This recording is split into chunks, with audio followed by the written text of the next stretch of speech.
សួស្តីអ្នកទាំងអស់គ្នាtrongវីដេអូនេះខ្ញុំនឹងនិយាយអំពីការប្រឡងប៉ែតនៅក្នុងឆ្នាំ2025នេះដោយសារតែដូចយើងដឹងហើយក្រសួងគេបានចេញមកហើយគឺប្រឡងនៅថ្ងៃទី26 27អញ្ចឹងនៅក្នុងវីដេអូនេះខ្ញុំប្រាប់អំពីលក្ខន្តិកៈរបស់គេការដាក់ពាក្យក៏ដូចជាការធៀបប្រឡងមួយចំនួនអញ្ចឹងណាអញ្ចឹងយើងមកមើលមកអូខេនេះជាសេចក្តីប្រកាសរបស់ក្រសួងអញ្ចឹងខ្ញុំនឹងអានមួយដែលកន្លែងចំណុចសំខាន់ណាខ្ញុំមិនអានទាំងអស់ទេនៅក្នុង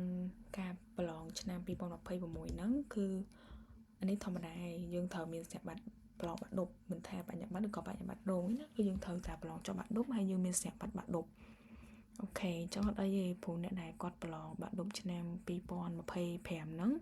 តិចតិចក្រសួងអប់រំរបស់យើងនឹងចេញមកហើយចេញមកសញ្ញាបត្រអញ្ចឹងណាមានជួអកូដមានអីអញ្ចឹងមិនថាបញ្ញាបត្របញ្ញារងទេអ្នកទាំងអស់គ្នាត្រូវតែប្រឡងចុះបាក់ឌុបបានអាចដាក់ពាក្យបានអូខេអញ្ចឹងកន្លែងនេះគឺធម្មតាគឺជាភាសាខ្មែរហើយកន្លែងនេះគឺសំខាន់សម្រាប់គ្នាយើងដែលគាត់ចង់បាន50ក50កហ្នឹងគឺសម្រាប់តែអ្នកដែលគាត់ប្រឡងបាក់ឌុបឆ្នាំហ្នឹងឯងហើយគាត់ទទួលបានបន្ទុកខ្ពស់ 10% មានន័យថាបើសិនមកវិទ្យាសាស្ត្រអញ្ចឹងគេយក350នាក់អញ្ចឹងអ្នកដែលជាប់50កគឺអាចលេខ1ដល់លេខ35ចឹងណាតែសាលាក្រហមទេបើសាលារដ្ឋសាលាឯកជនទៅទៀតខ្ញុំអត់សូវដឹងពាក់ព័ន្ធជាមួយនឹង criteria របស់គេអញ្ចឹងណាតែ criteria របស់យើងគឺអញ្ចឹងឯងសម្រាប់អ្នកដាក់សាលាជាសាស្ត្រសុខាភិបាលសាលាក្រហមហ្នឹងគឺលក្ខខណ្ឌអញ្ចឹងហើយចំពោះឱសថ300នាក់អញ្ចឹងអ្នកដែលគាត់បាន50កគឺគាត់ត្រូវបានលេខ1ដល់លេខ30អញ្ចឹងទៅអានឹងលក្ខខណ្ឌ50កហើយគាត់ត្រូវតែជានិស្សិតដែលបាក់ឌុបឆ្នាំ2025និងអត់ជាប់50កសាលារដ្ឋដទៃទៀតមានន័យថា50កដែលក្រសួងជាប់គេប្រកាសជាប់ក្នុងសភៅការឈប់ហ្នឹងអញ្ចឹងបើយើងបាន50កហ្នឹងហើយទោះបីយើងប្រឡងបានបន្ទុកខ្ពស់ហើយបាក់ឌុប2025ក៏យើងអត់ទទួលបានដែរអញ្ចឹងលក្ខខណ្ឌ50កដល់មាន3ហ្នឹងបើអ្នកអាចជាប់បានអញ្ចឹងណាអូខេអញ្ចឹងចំនួននៃការដាក់ពាក្យគឺគេយកច្រើនអ្នកឃើញវិជ្ជាទូទៅគេចឹង950អញ្ចឹងណាតាមពិតវាតាមសកលទេដូចយើងដាក់សាលាក្រហមអញ្ចឹងគេយកតែ350ហើយសាលាទាហាន150អាយុគឺ200ហើយនឹង UP គឺ150អញ្ចឹងមកអញ្ចឹងខាងឱសថខាងបឋមអីក៏អញ្ចឹងដែរកន្លែងនេះគេលិនំថាការ250នាក់អីចឹងទៅអញ្ចឹងយើងមើលតាមចំនួនណាថាចំនួនប៉ុន្មានហើយយើងដាក់នៅណាអញ្ចឹងទៅហើយបញ្ញាបត្ររងយើងក៏អញ្ចឹងដែរជំនាញនៅបញ្ញាបត្ររងអញ្ចឹងកន្លែងនេះអ្នកទាំងអស់អាចមើលតាមជំនាញដែលយើងត្រូវការដាក់បានដូចគ្នាហើយមកដល់កន្លែងនេះគឺជាចំណុចសំខាន់ដែរទីទៀតខ្ញុំនឹងលម្អិតបន្ថែមចំពោះអ្នកដាក់គឺយើងអាចដាក់បានអត្ថភាព2មានន័យថាយើងដាក់ខាងឱសថយើងអាចដាក់នៅសាលាក្រហមនិងសាលា UP ឬ UP ឬសាលាក្រហមអូខេអាហ្នឹងយើងតាមជំរឿនរបស់យើងអត្ថភាពនៅសកល2តែអ្នកទាំងគ្នាអត់អាចដាក់នៅណាឧបមាថាដាក់នៅ UP យកខាងវិជ្ជាបណ្ឌិតខាង IU យើងយកឱសថនេះគឺអត់ចឹងឯងមានន័យថាជំនាញយើងរកបានតែមួយទេនៅក្នុងវិទ្យាសាស្ត្រហ្នឹងហើយនៅក្នុងជំនាញដែលយើងដាក់ហ្នឹងរកបានតែមួយទេអាចយកឱសថឬដងទេសឬក៏ជាបណ្ឌិតអីតែយើងដាក់សកលវិទ្យាល័យអាចបានពីជំរឿនអញ្ចឹងណាអូខេហើយយើងតែពិតពីជំរឿនហ្នឹងយើងដាក់ពាក្យតែមួយទេគ្រាន់តែថាយើងដាក់ជំរឿនទី1នៅណាជំរឿនទី2នៅណាអញ្ចឹងទៅហើយអ្នកដែលជាប់គឺគេអត់កំណត់ថាបន្ទុកបានប៉ុន្មានជាប់ទេបន្ទុកដែលជាប់គឺដូចយើងរៀននៅក្នុងថ្នាក់អញ្ចឹងយើងប្រឡងណាដូចប្រឡងនៅ high school យើងអញ្ចឹងណាយើងបានលេខ1ដល់លេខ50អញ្ចឹងទៅមួយថ្នាក់ហ្នឹងមាន50អញ្ចឹងគេកាត់យកអញ្ចឹងឧបមាថានៅក្នុងជំនាញមួយហ្នឹងគេដាក់2000នាក់ប្រឡងអញ្ចឹងអ្នកដែលពេលដែលប្រឡងឲ្យគេបានបន្ទុកអញ្ចឹងពីលេខ1ដល់គេកាត់យកបន្ទុកខ្ពស់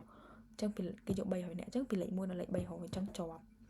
អូខេជំនាញខ្លះយក150អញ្ចឹងអ្នកដាក់ប្រឡងបានប្រឡងទៅ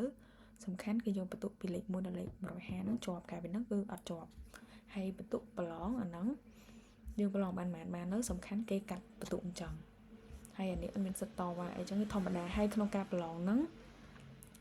គឺមាន3មុខទាំងអស់មានជីវៈគីមីនិងគណិតអញ្ចឹងខាងបញ្ញាបត្រគេប្រឡងរៀនច្រើនជាងអញ្ចឹងលំហាត់រៀនច្រើនជាងដូចគ្នាអូខេអញ្ចឹងប៉ុណ្ណឹងហើយជីវៈ130 1ម៉ោង30នាទីនេះ1ម៉ោង30នាទីគណិត2ម៉ោងហើយបញ្ញាបត្ររង1ម៉ោងទាំងអស់ ហើយការប្រឡងគឺយកតាមកម្មវិធីអប់រំក្រសួងដល់12អញ្ចឹងណាហើយជំនាញក្នុងបញ្ញាបត្រមានMD នឹងឯងនេះបែបថ្មិញអសតក្លិនថការឆ្មបសូវភាសាសាធារណៈជាបាលចលនាអញ្ចឹងគេទទួលពាក្យពីថ្ងៃទី13អញ្ចឹងឥឡូវថ្ងៃ12អញ្ចឹងពីស្អែកគេចាប់បានទទួលពាក្យអីរហូតដល់ថ្ងៃទី7វិច្ឆិកាខែ11អញ្ចឹងមួយខែជាងចំណែកឯបញ្ញាបត្ររងគឺមានច្រើនហើយគេឈប់ទទួលពាក្យនៅថ្ងៃ10មករាអញ្ចឹងអ្នកនរគ្នាមិនភ័យទេបើសិនបើយើងអត់ជាប់បញ្ញាបត្រយើងដាក់បញ្ញាបត្ររងមកគេយកឈប់យកទៅពាក្យដល់ថ្ងៃ10ហ្នឹងហើយបញ្ញាបត្រជាទូទៅប្រឡងថ្ងៃ6ថ្ងៃ7ចឹងគេអាចចេញរីសាល់ពាក់កណ្ដាលនៅក្នុងខែ12គេចេញរីសាល់ហើយអញ្ចឹងបើយើងអត់ជាប់យើងដាក់បញ្ញាបត្ររងអញ្ចឹងណាវាអត់ហួសពេលទេព្រោះបញ្ញាបត្ររងគេឈប់ទទួលពាក្យថ្ងៃ10មករាអូខេហើយបញ្ញាបត្របាក់រងខុសគ្នាមិនគឺខុសគ្នាត្រង់ថាជំនាញគឺខុសគ្នានឹងឯងបញ្ញាបត្រគឺនៅមានចំណុចទូទៅដិតអសតក្រិបថការបញ្ញាបត្រមានការគ្នារបស់ថការរងអញ្ចឹងយើងត2ឆ្នាំមិនស្មើនឹងបញ្ញាបត្រអញ្ចឹងទៅហើយខ្ញុំនិយាយអញ្ចឹងយើងមិនតន់ដាក់ទេបញ្ញាបត្ររងចាំបើយើងអត់ជាប់បញ្ញាបត្រយើងមានដាក់បញ្ញាបត្ររងអញ្ចឹងណាហើយខុសគ្នាមិនខុសគ្នាជំនាញខុសគ្នាហើយដល់ជាប់បាក់ឌុបដូចគ្នា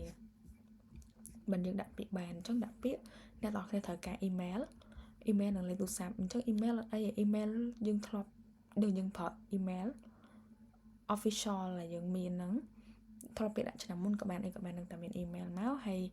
មានលេខទូរស័ព្ទហើយយើងលេខទូរស័ព្ទដែលយើងប្រើ Telegram ហ្នឹងចូលក្នុងប្រព័ន្ធមកហើយយើង scan នេះមកចូលគ្រប់របស់គេ